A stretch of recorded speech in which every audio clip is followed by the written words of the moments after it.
Hello बच्चों। आज हम लोग ब्लड सर्कुलेशन और बॉडी फ्लूइड एंड सर्कुलेशन का लेक्चर नंबर 2 देखने जा रहे हैं। कौन सा है? एक सेकंड। ये लेक्चर नंबर 2 होने वाला है आपका। ठीक है, कल हमने क्या क्या पढ़ा एक बार रिकैप कर लेते हैं। लेक्चर नंबर 1 में जो हमारी फर्स्ट क्लास थी ब्लड सर्कुलेशन की। ठीक है, तो कल मैं थोड़ा सा इसको रिकैप करा देता हूँ। एक सेकंड।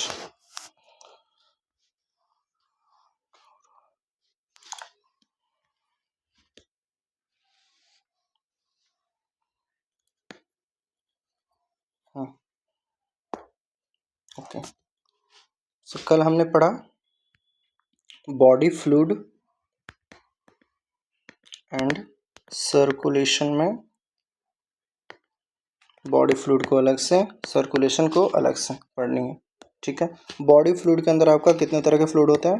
ब्लड प्लस लिम्फ होते हैं। ठीक है, और इनको फ्लो करने के लिए क्या चाहिए होगा? एक पाथवे चाहिए होगा, पाइपलाइन चाहिए होगा, जिसको हम क्या बोलते हैं? Blood vessels. और लिम्फ के लिए क्या? Lymph vessels. ठीक है, तो ये सारी चीज़ हमने पढ़ी। उसके बाद क्या पढ़ा? उसके बाद फिर हम ब्लड को अच्छे से हर चीज़ उसका पढ़ रहे थे। तो ब्लड के अंदर कितने कंपोनेंट होते हैं? ब्लड के अंदर 2 कंपोनेंट होते हैं। कौन से? मैट्रिक्स और ब्लड कॉर्पसल्स। ठीक है, मैट्रिक्स के अंदर हमने पढ़ा मेनली क्या? प्लाज्मा। फिर हमने प्लाज्मा में देखा क्या क्या होता है। ठीक है, प्लाज्मा में वाटर होते हैं, फिर प्रोटीन्स होते हैं, और इसमें हमने 3 प्रोटीन्स पढ़े थे। ठीक है, कौन कौन से 3 प्रोटीन्स पढ़े थे? एल्बुमिन्स, ग्लोब्युलिन्स और फिब्रिनोजेन पढ़ा था। ठीक है, एल्बुमिन्स क्या करता था? ऑस्मोटिक बैलेंस करता था। ग्लोबुलिन्स क्या करता था? इम्यूनिटी प्रोवाइड करता था। क्या बना करके? एंटीबॉडी बना करके। ठीक है, फिब्रिनोजेन क्या था? क्लॉटिंग में हेल्प करता था। तो इतनी चीज़ें हमने देखी थी। ठीक है, और इसके आगे कुछ हमने मॉलिक्यूल्स की बात करी थी, सॉरी मिनरल्स की बात करी थी उसके अंदर जो होते हैं। ठीक है, प्लाज्मा का 90 से लेकर के 92% क्या होता है?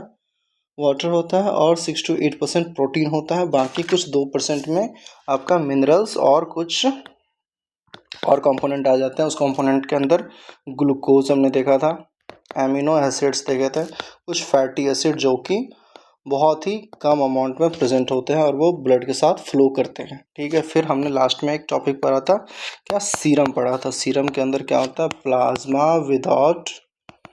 Plasma minus clotting factor. ठीक है, इज कॉल्ड सीरम। तो इतनी चीज़ें हमने कल पढ़ रखी थी। अब इससे आगे कंटिन्यू करने वाले हैं हम लोग। ये जो भी प्लाज्मा या फिर मैट्रिक्स वाला पार्ट कह रहे हो वो आपका ख़त्म हो चुका है, और अभी हम पढ़ने जा रहे हैं आपसे हमारा नेक्स्ट टॉपिक। कौन सा? ब्लड के अंदर कॉर्पसल्स। ठीक है, हमने जो कैटेगरी करी थी आपको ध्यान होगा, मैट्रिक्स और कॉर्पसल सेल्स करा था। तो उस कॉर्पसल सेल्स की अब सारी डिटेल्स हम पढ़ने वाले हैं। ठीक है, तो यही हमारा लेक्चर 2 होने वाला है। तो आइए शुरू करते हैं। ठीक है, तो पहले तो इस क्लासिफिकेशन को एक बार थोड़ा सा और देखते हैं कि क्या क्या हमने किया था। ब्लड के अंदर मैट्रिक्स था और ब्लड कॉर्पसल्स था। ठीक है, एक बात बताइए कि जब हमने सेल पढ़ा, ठीक है, तो सेल पढ़ा तो सेल के अंदर सबको पता है ये क्या होता है? साइटोप्लाज्म होता है। बस ये कुछ ऐसा एग्जैक्ट है नहीं, बस मैं इसको रिलेट करने के लिए आपको समझा रहा हूँ। आप सभी ने सेल्स पढ़ा होंगे, तो एक सेल्स के अंदर क्या होता है? ठीक है, बहुत सारे ऑर्गेनेल्स आपने पढ़े। ठीक है, और ये जो ऑर्गेनेल्स है कहीं ना कहीं एक फ्लोटिंग फ्लोट करते रहते हैं या फिर उसमें परे रहते हैं। एक जैसे कि समुद्र के अंदर या फिर ऐसे किसी पॉन्ड के अंदर कुछ मछलियां हैं, बहुत तरह की चीज़ें हैं, ठीक है। उस तरह से मैं इसको क्या कह सकता हूँ, एक फ्लूइड जैसा एक पूरा स्ट्रक्चर है उसमें भरा हुआ है, और बीच बीच में कुछ इंपॉर्टेंट है अपने पास, ये न्यूक्लियस हो गया, माइटोकॉन्ड्रिया हो गया, एंडोप्लाज्मिक रेटिकुलम हो गया, गोल्जी बॉडी हो गई, ये सब सारी चीज़ें हमने देखी थी। तो इसी तरीके से क्या होता है, अगर एक ब्लड सेल्स की बात करें, ब्लड एज ए टिश्यू की बात करें, अभी सेल्स की बात नहीं कर रहा है, ब्लड एक टिश्यू की बात करें, अगर ये हमारा ब्लड है, ठीक है, ये वेंस के अंदर हमारा ब्लड मान लीजिए बह रहा है, ठीक है। तो ये जो ब्लड बह रहा है ना, तो इसके अंदर बहुत सारी चीज़ें हैं सेल्स के फॉर्म में, ठीक है। इसी को हमें अच्छे से पढ़ना, और ये इसके अलावा जो भी चीज़ें बच जाती हैं जो लिक्विड फॉर्म में है, उसको हम क्या करते थे, प्लाज्मा कहते थे, और जो कि प्लाज्मा के बारे में हमने सारी चीज़ें पढ़ ली है जो अपने सिलेबस में। तो अब जो ये बीच बीच में फ्लोट कर रहा है, बीच बीच में क्या है, पड़ा हुआ है, फ्लोट कर रहा है, जो मेन इसके सेल्स हैं, ठीक है, जो भी सेल्स हैं, तो उन चीज़ों की स्टडी हम करने वाले हैं यहाँ पे, ठीक है। तो ओवरऑल आपको आइडिया लग गया होगा कि ब्लड के अंदर ब्लड कॉर्पस्कल्स नाम की क्या चीज़ें होती हैं, ठीक है। प्लाज्मा हो गया एक पार्ट, दूसरा पार्ट हो गया ब्लड सेल्स। तो जो अपन देखते हैं ना, WBC RBC क्या है, प्लेटलेट्स क्या है, तो ये सब चीज़ मेनली 3 तरह के ब्लड कॉर्पस्कल्स होते हैं, ठीक है। अब 3 तरह के ब्लड कॉर्पस्कल्स क्या क्या होते हैं, सारी चीज़ें हम एक एक करके टॉपिक वाइज पढ़ने वाले हैं, ठीक है। तो पहले मैं इसको ब्लड कॉर्पस्कल्स के अंदर 3 क्या चीज़ें हैं मैं ये दिखाता हूँ आपको, ये मैं बताता हूँ आपको, ठीक है, ओके। तो आप सबको पता होगा ये सब सारी चीज़ें बहुत पहले से पढ़ाया जाता है, क्लास 7 से ही पढ़ाया जाता है कि हमारे ब्लड के अंदर क्या होता है, ब्लड कॉर्पस्कल्स के अंदर WBC होते हैं, दूसरा नंबर पे RBC होता है, और तीसरे नंबर पे प्लेटलेट्स होते हैं।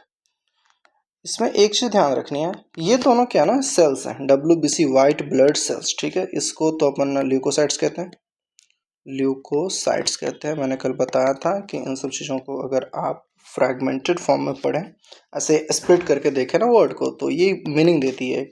साइट का मतलब हमेशा कुछ भी अगर किसी सफिक्स में किसी वर्ड के सफिक्स में साइट लगा हुआ है, दैट मीन्स सेल। किसकी बात कर रहा है, ये सेल की बात कर रहा है। और ये जो ल्यूको है ना, ल्यूको का मतलब ये होता है कलरलेस। आपने सेल चैप्टर में भी पढ़ा होगा ल्यूकोप्लास्ट, ठीक है, क्लोरोप्लास्ट ल्यूकोप्लास्ट पढ़ा होगा, क्लोरोप्लास्ट क्रोमोप्लास्ट ल्यूकोप्लास्ट, ये सारे पिगमेंट्स होते हैं। तो जो ल्यूकोप्लास्ट है ना, वो वाइट कलर को डिनोट करता है, जो ऐसे वाइट कलर जैसा कुछ उसमें है नहीं, वो कलरलेस डिनोट करता है, ठीक है। तो इसी तरीके से इसका ल्यूको का मतलब हो गया कलरलेस, ठीक है, या फिर वाइट कह लो आप। सब चीज़ आप लिख सकते हो, मैं थोड़ा अच्छे से लिख देता हूँ, ठीक है, नोट्स की तरह लिख देता हूँ, बाद में आप इसको नोट भी कर सकते हो, ठीक है। थोड़ा अच्छे से लिख देता हूँ। ल्यूको मीन्स वाइट या कलरलेस, साइट मीन्स सेल। तो ये सब आपको तो पता है, ये तीनों चीज़ें क्या हैं, सेल्स हैं हमारे अंदर, ठीक है। हालांकि प्लेटलेट्स की अलग कहानी मैं बताऊंगा, ये सेल है, ठीक।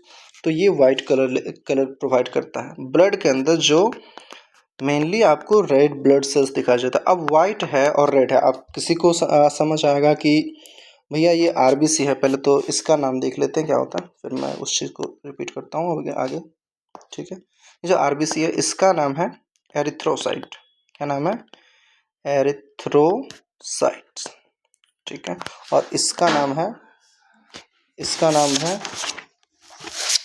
थ्रोम्बोसाइट, इसका नाम है क्या, थ्रोम्बोसाइट, ठीक है। तो ये जो एरिथ्रो का मतलब है, यहाँ रेड होता है, ठीक है, और साइट मतलब अगेन सेल, ठीक है। और ये थ्रोम्बोसाइट, साइट मतलब यहाँ भी सेल से, एक्चुअली इसकी बात एक अलग है, सेल नहीं है होता, ये सेल फ्रैगमेंट्स होता है। और थ्रोम्बो जो है ना, थ्रोम्बिन प्रोटीन से बना हुआ है, तो इसकी वजह से क्या होती है प्लेटलेट्स के अंदर प्लेटलेट्स जो है ना मैंने एक्चुअली वही हमारा क्लॉटिंग फैक्टर की तरह काम करता है। तो ये क्लॉटिंग फैक्टर्स होते हैं थ्रोम्बिन, ठीक है, और ये फैक्टर के रूप में एक प्रोटीन कह लो आप, ठीक है। तो ये हो गया, तो इतनी चीज़ें हो गई। अब हम सारी चीज़ें अलग अलग से देखेंगे, पहला नंबर ये, दूसरा ये, तीसरा ये, ठीक है। इसमें RBC अपना बहुत छोटा होने वाला है ना, बहुत इसमें कम इन्फॉर्मेशन दी गई है अपने सिलेबस में। WBC के बारे में थोड़ा ज़्यादा है, फिर प्लेटलेट्स में एक मेजर टॉपिक आता है क्लॉटिंग, वो पढ़ने वाले, ठीक है। तो अभी हम शुरुआत करेंगे कहाँ से, RBC से, ठीक है। साथ के साथ सभी नोट्स बनाएंगे तो बेटर होगा, ठीक है। मैं भी पढ़ा रहा हूँ, साथ साथ नोट्स भी बनवा रहा हूँ, ठीक।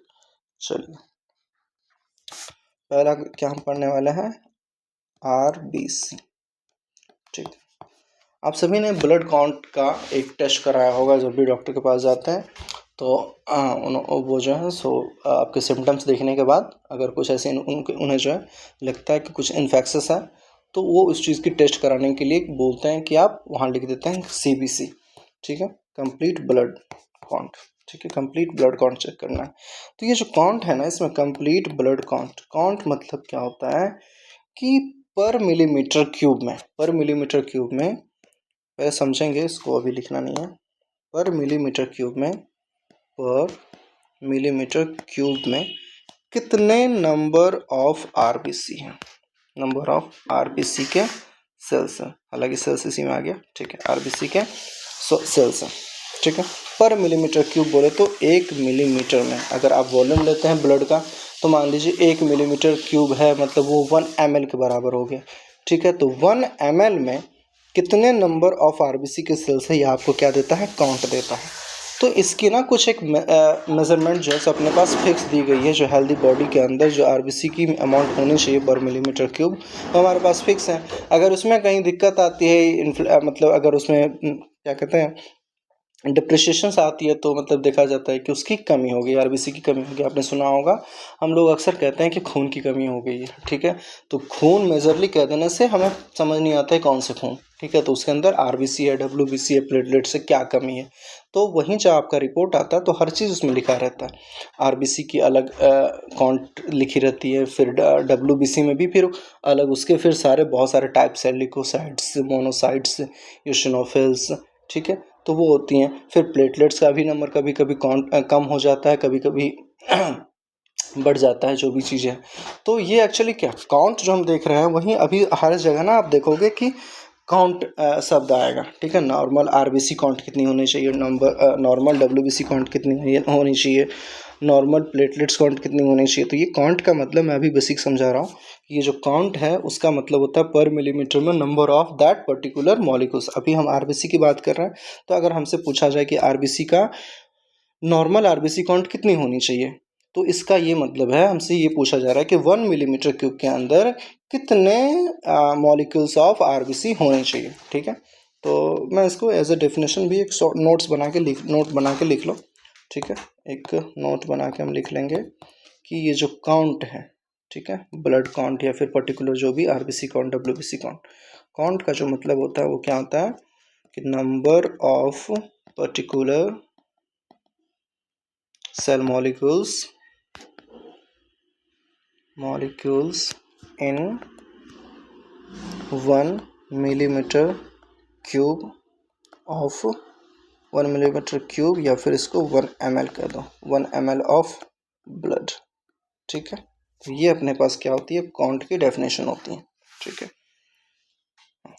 चलिए, अब अपन आरबीसी के बारे में जो भी इंफॉर्मेशन अपने पास है सारा चीज़ समझते हुए लिखते चलते हैं, ठीक है। तो सबसे पहले क्या है, आरबीसी। तो अभी चूँकि काउंट पढ़ रहे हैं, तो पहला जो पॉइंट है वो काउंट से रिलेटेड ही लिख लेते हैं कि हमारे अंदर अब सवाल आता है आरबीसी की काउंट कितनी होनी चाहिए। तो उसका एक पर्टिकुलर डेटा है जो आपको याद रखना होता है, normal RBC count, normal RBC count. तो नॉर्मल आरबीसी काउंट कितनी होनी चाहिए, ये है 5 to 5.5 मिलियंस पर मिलीमीटर क्यूब ऑफ ब्लड, ठीक है। इसका क्या मतलब हुआ कि 1 ml में या फिर 1 मिलीमीटर क्यूब के अंदर 5.5 ऑलमोस्ट, है ना, मिलियंस ऑफ आरबीसी मॉलिक्यूल्स होने चाहिए। कितना होना चाहिए, 5 to 5.5 मिलियंस पर मिलीमीटर क्यूब के अंदर होने चाहिए, ठीक है। तो ये डेटा आपको, ये रेंज भी याद रखनी है, 5 से 5.5 मिलियंस, ठीक है। इतनी चीज़ें आपको याद रखनी चाहिए। दूसरा पॉइंट इसके अंदर क्या आता है, shape of RBC in mammals. RBC एक क्या है, सेल है। तो सेल की एक पर्टिकुलर यहाँ पे शेप देखी गई है, ऑब्जर्व करी गई है, तो उस शेप का क्या नाम है वो अपन देखते हैं।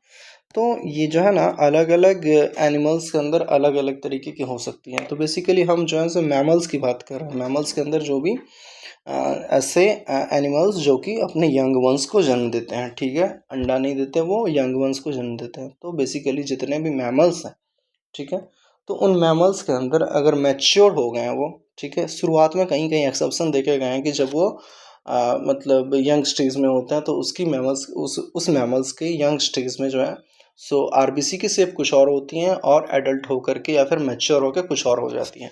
तो हम यहाँ पे मैच्योर की बात करेंगे, ठीक है। तो shape of RBC in mature mammals, इसमें कुछ एक्सेप्शंस भी आएंगे, वो मैं बता दूंगा, ठीक है। Shape of RBC in mature mammals क्या हो जाएगा यहाँ पे हो जाएगा बाइकॉनकेव, इसको राउंड जैसा भी कह सकते हो, ठीक है। एनसीईआरटी में इसकी फ़ोटो बनी हुई है, तो वो भी अपन देख लेंगे बाद में, ठीक है। वो वहाँ पे सारी चीज़ें मैं एक्सप्लेन कर दूंगा कैसे कैसे किसकी शेप है, उसमें बहुत सारे डिफरेंसेस होते हैं। जब अभी तो आरबीसी में कोई दिक्कत नहीं है, डब्ल्यूबीसी में ना हर एक का एक अलग अलग शेप है, ठीक है। तो ये बाइकॉनकेव होती है। बस अगर बाइकॉनकेव किसी को पता ना हो तो बाइकॉनकेव कुछ इस जैसा शेप को कहते हैं, ठीक है। आपने सभी ने फिजिक्स में ऑप्टिक्स में लेंस पढ़ा होगा। लेंस के अंदर जब लेंस को कंबाइन करते हैं तो बाइकॉन्वेक्स टाइप का शेप बनता है। मतलब दोनों तरफ से कॉनकेव शेप होनी चाहिए, दोनों तरफ से कैसी शेप होनी चाहिए, कॉनकेव शेप होनी चाहिए। तो इसको क्या बोलेंगे, बाइकॉनकेव, ठीक है। अब इसके अंदर ना कुछ एक्सेप्शंस आते हैं, ठीक है। एक एक्सेप्शंस जो कि बहुत प्रचलित है